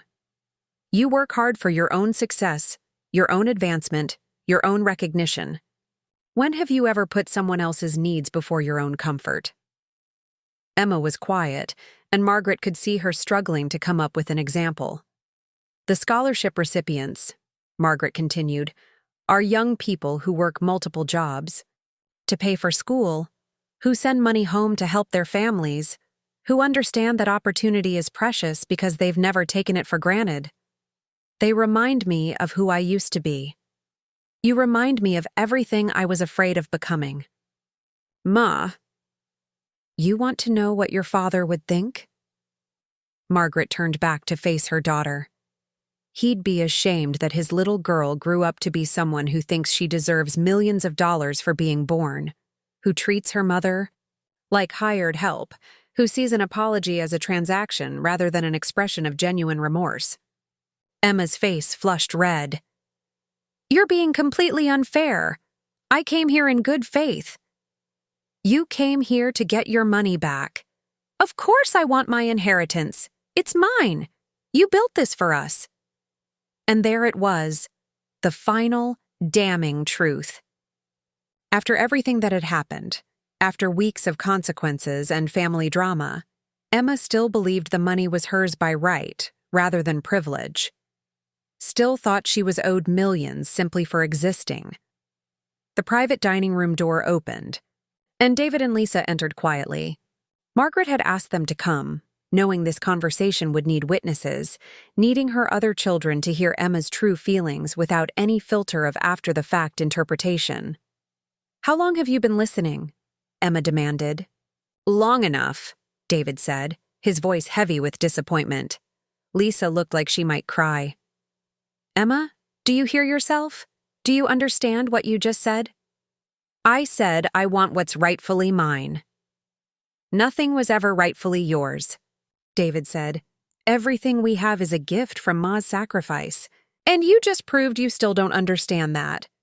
Emma stood abruptly, her chair scraping against the floor. This is insane.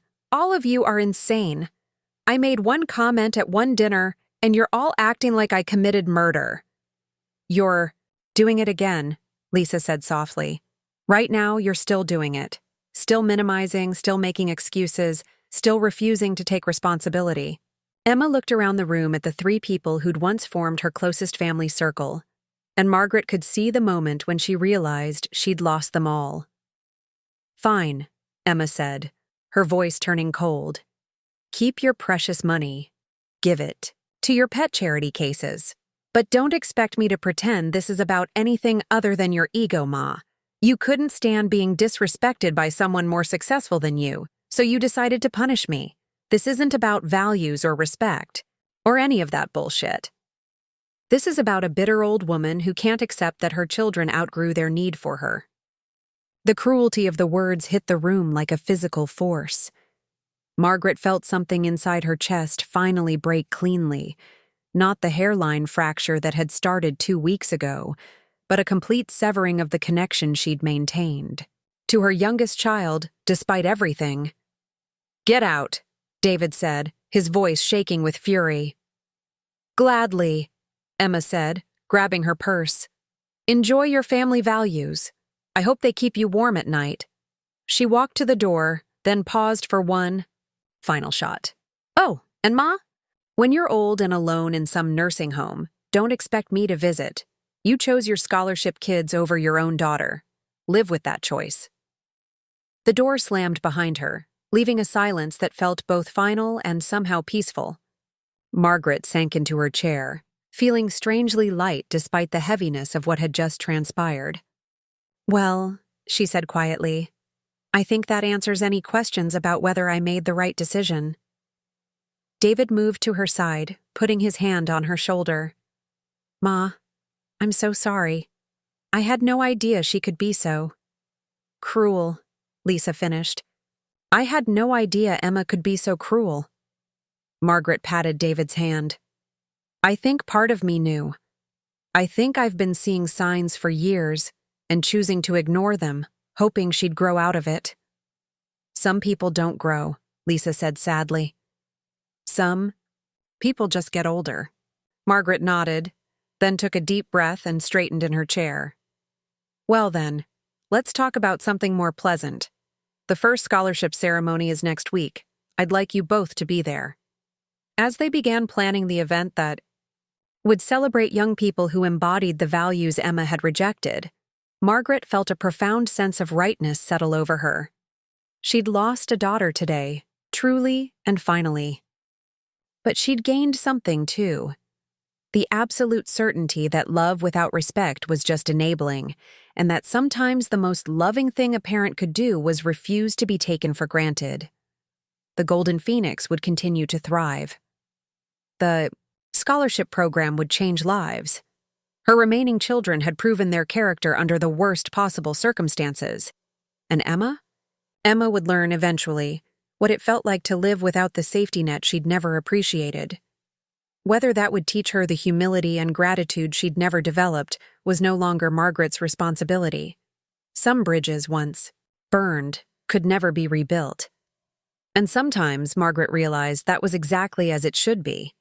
6 months after the trust change, Margaret stood in the teaching kitchen of the San Francisco Culinary Institute, watching 18-year-old Carlos Mendoza practice his knife work with the focused intensity she remembered from her own early days in professional kitchens. His movements were still careful, deliberate, not yet the fluid muscle memory that would come with years of practice. But Margaret could see the passion in the way he held his knife, the respect he showed for each ingredient. "Mrs. Chen," Carlos said, looking up from the mirepoix he was preparing, "my grandmother wanted me to give you this." He reached into his apron pocket and pulled out a small, hand-embroidered handkerchief. "She made it herself. She says it's to thank you for believing in me when no one else would." Margaret accepted the gift with hands that trembled slightly. The embroidery was exquisite.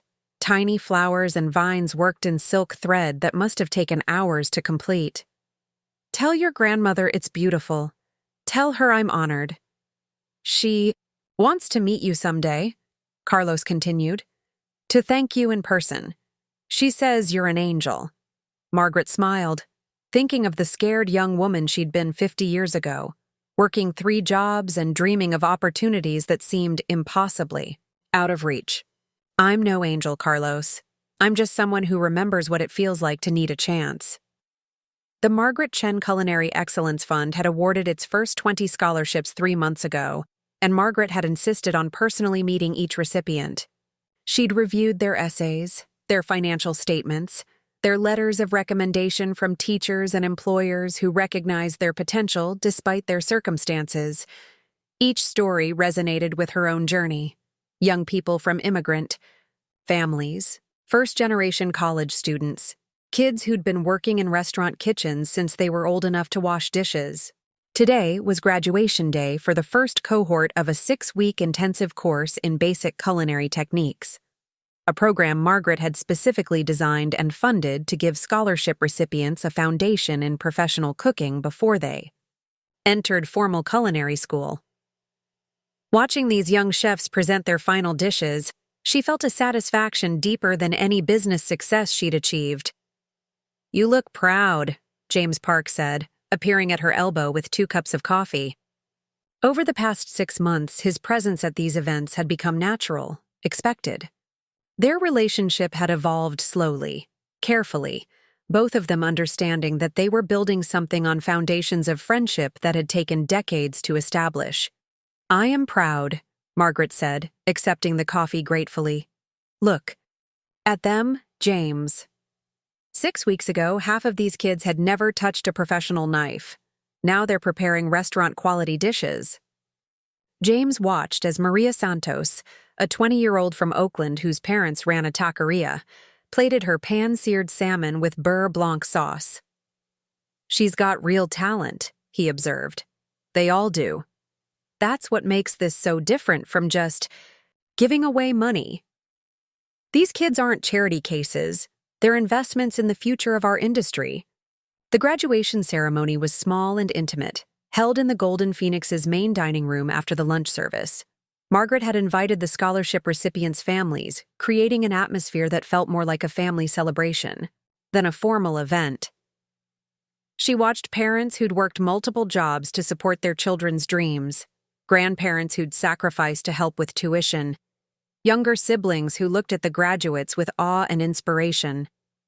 David gave a speech about the importance of respecting traditions while embracing innovation. Lisa talked about the value of service, both in restaurants and in the community.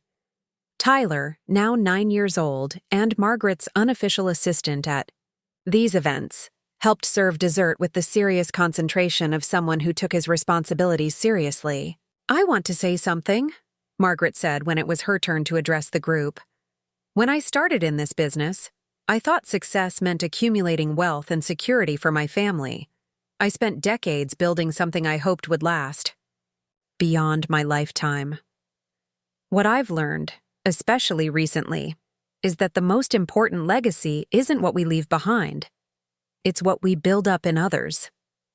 She looked around the room at the young faces watching her, bright with possibility and determination. "Each of you represents something precious. The understanding that opportunity is earned through hard work, that success comes from serving others, and that respect is something you give in order to receive. These aren't just cooking skills we're teaching, they're life skills. Values that will make you not just better chefs, but better people." After the ceremony, as families mingled and scholarship recipients shared contact information and plans for the future, Margaret found herself in conversation with Elena Rodriguez, whose daughter Rosa had won one of the scholarships. "Mrs. Chen," Elena said, her English careful but clear, "I work 2 jobs to support my family. I clean offices at night and work in a hotel kitchen during the day. When Rosa told me about her dream to become a chef, I wanted to support her, but the money." She gestured helplessly. "I understand," Margaret said gently. "You gave my daughter something I could never afford to give her. But more than that, you gave her hope. You showed her that her dreams matter to someone." Elena's eyes filled with tears. "I don't know how to thank you." Margaret thought about Emma, who had never understood that her opportunities came from exactly this kind of sacrifice. Parents who worked multiple jobs, who chose their children's dreams over their own comfort, who understood that love meant enabling potential rather than entitlement. "You don't need to thank me," Margaret said. "Rosa earned this scholarship with her grades, her work ethic, her character. I just provided the funding. The achievement is all hers." The business had flourished in the months since the family crisis.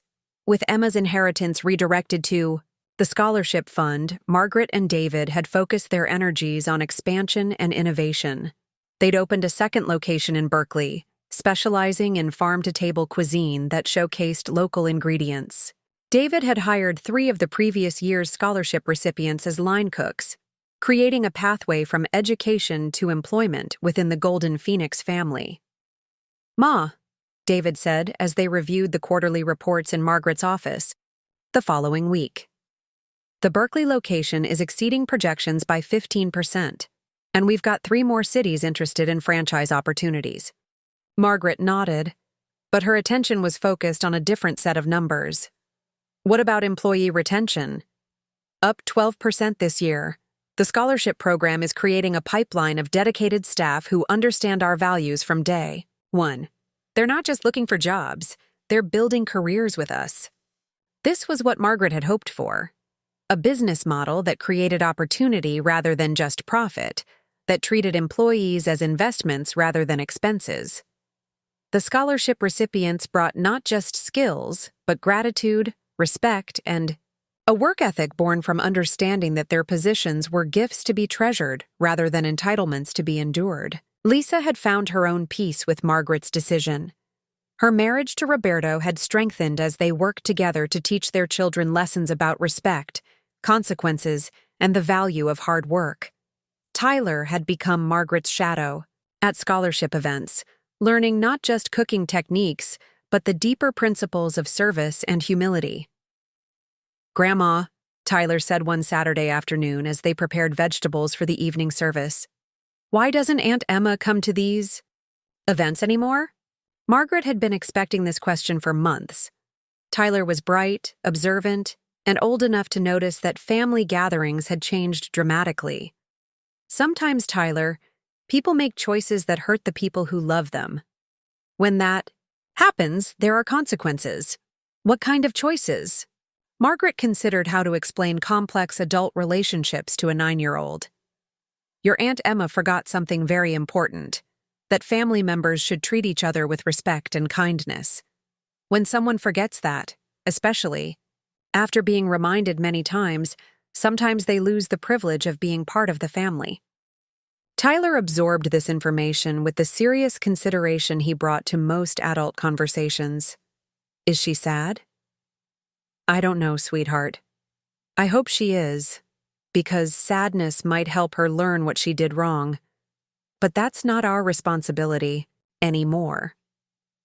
Do you miss her?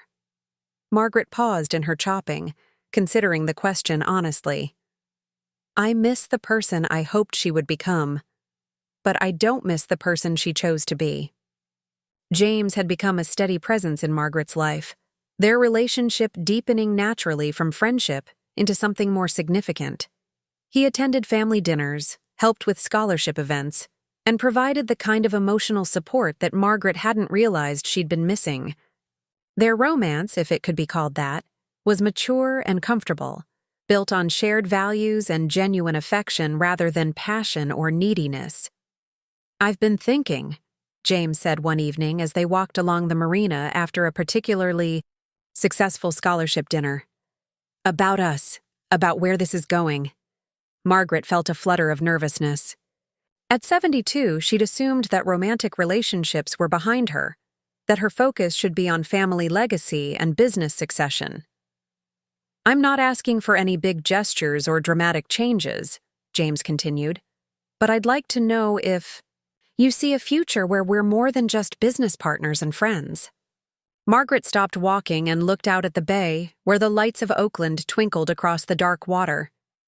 James, we've known each other for 20 years. You've been there through my husband's death, through raising the children, through building the business. You've never judged my choices or tried to change my priorities. That's not an answer. Margaret smiled. Yes, James. I see that future. I think I've been seeing it for longer than I wanted to admit. They stood together in comfortable silence, watching boats move across the bay like distant stars. Margaret felt a contentment she hadn't experienced in years. Not the satisfaction of achievement, but the deeper peace that came from living according to her values, even when it was difficult. The recognition from the culinary community had been unexpected, but gratifying. The James Beard Foundation had honored Margaret with their Outstanding Service Award, recognizing not just her business success, but her commitment to developing the next generation of culinary professionals. The Chronicle had run a feature story titled, From Immigrant Success to Industry Leader, Margaret Chen's Recipe for Giving Back. But the recognition that meant the most came from the scholarship recipients themselves. Letters arrived weekly, updates on their progress, photos from their internships, stories about dishes they'd created and techniques they'd mastered. Each letter was a reminder that her decision to disinherit Emma, painful as it had been, had created something positive and lasting. As Margaret prepared for Tyler's 10th birthday party, a family celebration that would include David's family, Lisa's family, James, and several scholarship recipients who'd become like extended family, she reflected on how much had changed in 6 months. The family was smaller but stronger, bound together by shared values rather than obligation. The business was thriving with employees who understood that their opportunities came from someone else's sacrifice. The scholarship program was creating a new generation of chefs who would carry forward principles of respect, gratitude, and hard work. Emma's absence, once a source of grief, had become simply a fact of their new reality. The family had learned to celebrate without her, to plan without including her, to tell stories that didn't reference her. It was remarkable how quickly a person could become irrelevant when they chose selfishness over connection. Margaret had built new foundations, not just for her business or her philanthropy, but for a family structure based on earned rather than inherited love. It was a harder way to live, requiring constant attention to values and behavior. But it was also more authentic, more sustainable, more likely to create the kind of legacy that would outlast her lifetime. The scholarship recipients, with their appreciation and dedication, had become the children Emma had refused to be. The business partnership with David had evolved into something richer and more collaborative. Lisa's family was raising children who understood that respect was non-negotiable. James had become a companion who chose to be present rather than taking her love for granted. As Margaret looked toward the future, toward Tyler's graduation, toward new scholarship cohorts, toward the expansion of values-based business practices, she felt something she hadn't experienced since Michael's death. Genuine optimism about what came next. She'd built new foundations on the rubble of old expectations, and they were proving to be stronger, more resilient, and infinitely more rewarding than what she'd lost. The private dining room at the Golden Phoenix looked exactly as it had a year ago. Crystal glasses catching the warm light, elegant place settings arranged with military precision, the subtle fragrance of jasmine tea mingling with the rich aroma of soy and ginger from the kitchen. But everything else had changed. Margaret stood at the head of the table, but tonight, she wasn't the solitary matriarch trying to share her legacy with ungrateful children. She was surrounded by 22 people who had chosen to be here, who understood that the evening was about celebration rather than obligation. The faces around the table represented her true family, not just blood relations, but people connected by shared values, mutual respect, and genuine affection. David sat to her right, confident and relaxed in a way he never had been when Emma's presence filled the room with tension. Beside him, his wife Sarah helped their youngest daughter color in a restaurant-themed coloring book, while their older son discussed knife techniques with Carlos, the scholarship recipient who now worked as a sous chef at the Berkeley location. Lisa occupied the chair where Emma had once sat, but the contrast couldn't have been starker.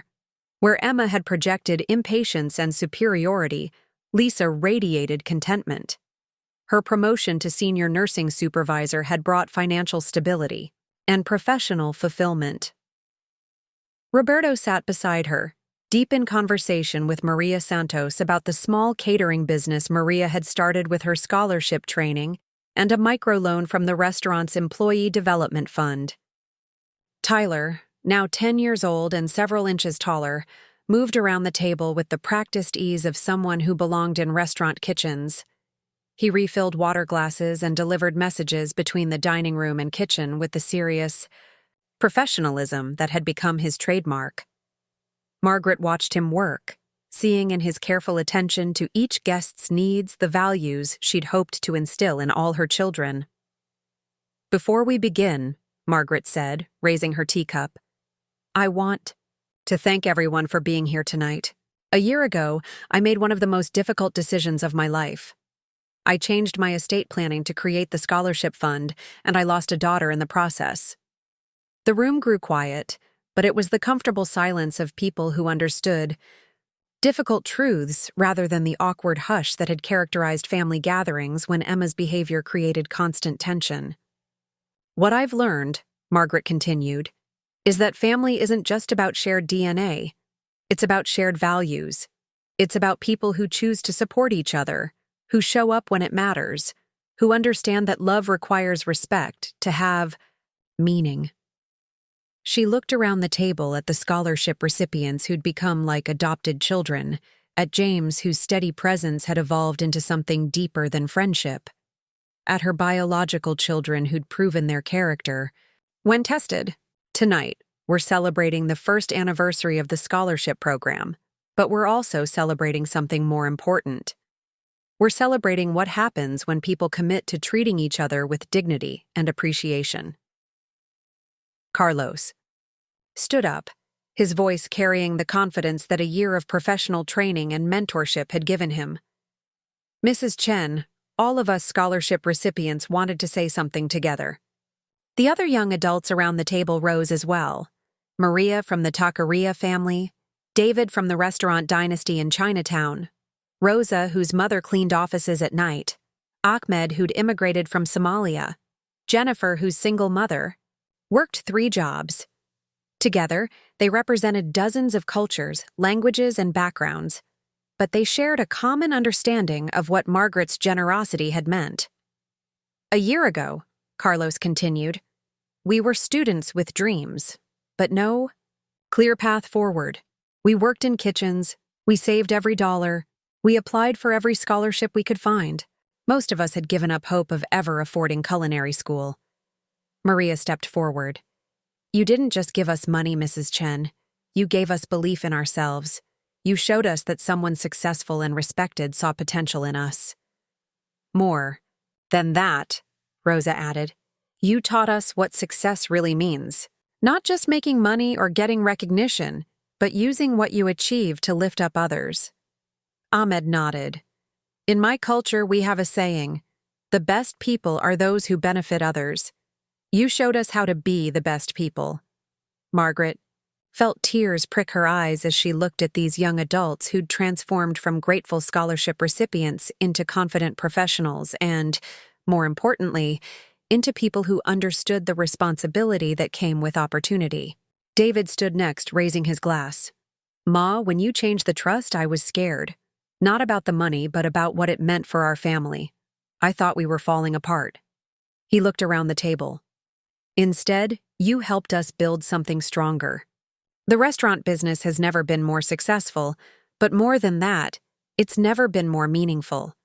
We're not just serving food, we're creating opportunities, developing talent, building community. Lisa rose as well. I want my children to remember this evening, she said, looking at Tyler and then at her own kids. I want them to understand that the adults in their lives made hard choices to protect important values, that sometimes love means setting boundaries, even when it's painful.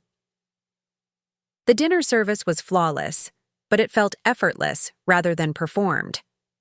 Tyler helped serve with growing skill and confidence. The scholarship recipients shared stories of their internships and career plans, and James moved seamlessly between his roles as business partner, family friend, and something more undefined but increasingly important. As they finished the dessert course, a collaboration between the Golden Phoenix pastry chef and the scholarship recipients that showcased both traditional techniques and innovative approaches, James stood and gently tapped his spoon against his wine glass. I have something I'd like to say, he began, his voice carrying a slight tremor that Margaret had never heard before. Margaret, we've been partners in business for 20 years, and friends for even longer. Over the past year, I've watched you make choices that required incredible courage and principle. He reached into his jacket pocket and withdrew a small velvet box, causing excited whispers around the table. You've shown me what it means to live according to your values, even when it cost you everything you thought you wanted. You've built a legacy not just of business success, but of character and integrity. James moved to Margaret's side and dropped to one knee. I want to spend whatever years we have left building that legacy together. Margaret Chen, will you marry me? The room erupted in applause and cheers as Margaret, laughing through her tears, said yes. Tyler immediately appointed himself unofficial wedding planner. The scholarship recipients began discussing catering possibilities, and David and Lisa exchanged looks of pure joy. As the evening wound down and guests gradually departed with promises to see each other soon, Margaret stood in the same spot where she'd made her devastating announcement a year ago. But instead of feeling the weight of loss and disappointment, she felt the lightness of decisions vindicated and values proven worthy. Emma's life had continued elsewhere.